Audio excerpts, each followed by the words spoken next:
নমস্কার বন্ধুরা, নবমীর সন্ধ্যায় রেডি হচ্ছি ঠাকুর দেখতে যাওয়ার জন্য। আজ যাব দুর্গাপুর। গাড়িতে উঠে পড়েছি, আর এই যে আমাদের সঙ্গী সাথী, আর এই হলো আমাদের গাইড। এখন পার হচ্ছি ইলামবাজার জঙ্গল, সাথে বৃষ্টিও পড়ছে, রাস্তা বৃষ্টিতে ভিজে গেছে।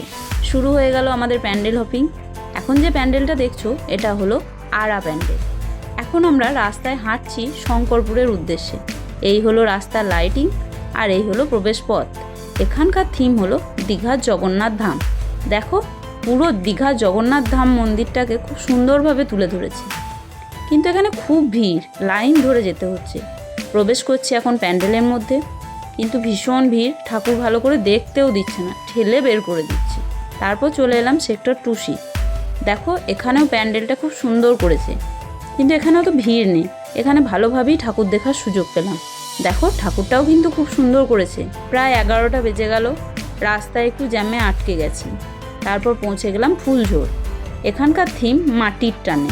এখানে প্যান্ডেলটা তৈরি করেছে মাটি, খড়, বাঁশ, বেত এসব দিয়ে। যাই হোক, করেছে খুব সুন্দর। কি করেছে ঠিক বুঝে উঠতে পারলাম না।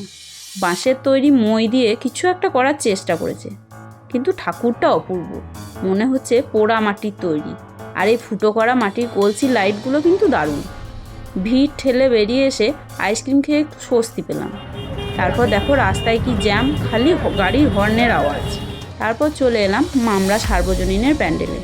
আর এটা এদের 53 বছরের পুজো। দেখে নাও এখানকার ঠাকুর, দেখে মনে হচ্ছে মেটালের তৈরি। রাত প্রায় 1টা বাজতে গেল। এখন আমরা রাস্তায় যাচ্ছি নেক্সট প্যান্ডেলের উদ্দেশ্যে। পৌঁছে গেলাম সেপকো টাউনশিপ। দেখো, এখানকার প্যান্ডেলটা একটু অন্যরকম।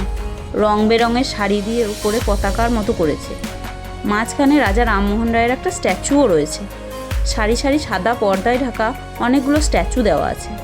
দেখো, এখানে ভিতরে বহু বাঙালি মহিয়সী নারীর পোর্ট্রেট রয়েছে। তার সাথে ঠাকুরের মধ্যেও বাঙালিয়ানার ছাপ স্পষ্ট। সেপকো থেকে বেরিয়ে এখন যাচ্ছি আমরা মার্কনি ক্লাবের পুজো প্যান্ডেল দেখতে। এই যে লাইটিং, আর এখানে একটা মুভেবল ক্যাট করেছে। সৌমেন একটু তার সাথে আলাপ করে নিল। এদের এবছরের থিম হলো থাইল্যান্ডের একটি মিউজিয়াম, স্যাংচুয়ারি অফ ট্রুথ। আর এই দেখো দুর্গা প্রতিমা, যেটা একদম ইউনিক। আর প্যান্ডেলটা ডেকোরেট করেছে স্টিল এবং পিতলের ছোট ছোট পুজোর সামগ্রী দিয়ে, একদম নিখুঁতভাবে। এখন বাজে রাত 2:30, আর আমরা পৌঁছে গেছি অগ্রণী ক্লাবের পুজো মণ্ডপে। এখানকার এবছরের থিম ব্যাংককের অরুণ টেম্পল।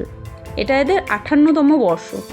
দেখো এখানকার প্যান্ডেল আর প্যান্ডেলের কারুকার্য, পুরো মণ্ডপটা ছোট ছোট কড়ি দিয়ে সাজিয়েছে। তারপর চলে এলাম গোপাল মঠ, যেখানে এবছর করেছে বৃন্দাবনের প্রেম মন্দির।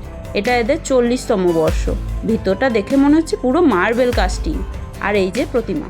সারা রাত জেগে ক্লান্ত হয়ে চলে এলাম ভিরিঙ্গি নবারুণ ক্লাবে। এই মণ্ডপটা পুরো কাঁচের তৈরি, আর লাইটিংটা অপূর্ব। লাইটিংটার জন্যই প্যান্ডেলটা একটা অন্য মাত্রা পাচ্ছে। তবে এখানকার প্রতিমাটা একদম সাবেকি প্রতিমা। প্যান্ডেল দেখা শেষ করে এবার যাচ্ছি গাড়ির দিকে। এবার ফেরার জন্য রওনা দিলাম। দেখো, সবাই সারা রাত জেগে ভীষণ ক্লান্ত, বিধ্বস্ত, কিন্তু আমাদের গাইজে এনার্জি একদম হাই। আর সৌমেন তো পুরো কেলিয়েই গেছে। এখন ভোর 5:30। আমরা ইলামবাজারের কাছে থেমেছি একটু চা পান করবো বলে। সবাই একটু চা খেয়ে নিলাম। দেখতে দেখতে সকাল হয়ে গেল। তারপর সৌমেনকে টাটা করে আমরাও অ্যাট লাস্ট পৌঁছে গেলাম বাড়ি। আজকের মতো এটুকুই। দেখা হচ্ছে নেক্সট ব্লগে। টাটা।